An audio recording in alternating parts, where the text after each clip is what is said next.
Sur ce vase, on peut voir un dragon blanc qui danse sur un fond bleu.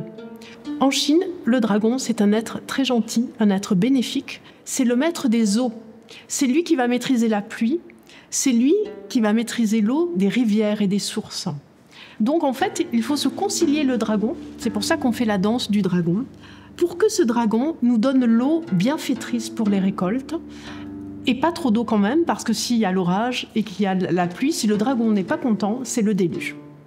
C'est la raison pour laquelle, en fait, on a associé en Chine le dragon à l'empereur. Car l'empereur, c'est lui qui va être le responsable que le peuple a suffisamment à manger, qu'il règne la paix sur terre.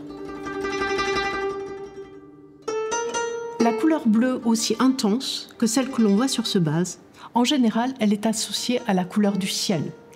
Il s'agit d'un vase extrêmement luxueux. Pour obtenir ce bleu aussi intense, il a fallu utiliser beaucoup de cobalt. Le cobalt était très cher à l'époque, il n'était pas produit en Chine. Ici, on se situe sur un vase du XIVe siècle. XIVe siècle, c'est vraiment très ancien. Et à cette époque, on ne produisait pas de cobalt en Chine, on le faisait venir du monde persan.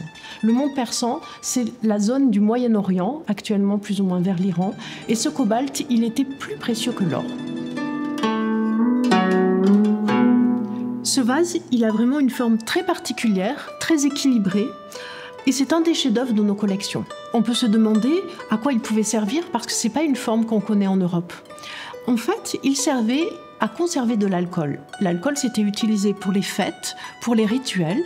Et à un moment donné, il a aussi été utilisé pour une autre fonction, qui était d'y mettre des fleurs, en particulier des fleurs de prunier. C'est pour ça qu'on l'a appelé le vase Mei Ping. Mei Ping, ça veut dire ping, le vase. Mei, c'est la fleur de prunier. Et c'est un vase dans lequel donc on mettait une unique branche de prunier lors du printemps. On a la chance parce que cette année, en 2024, c'est l'année du dragon de bois.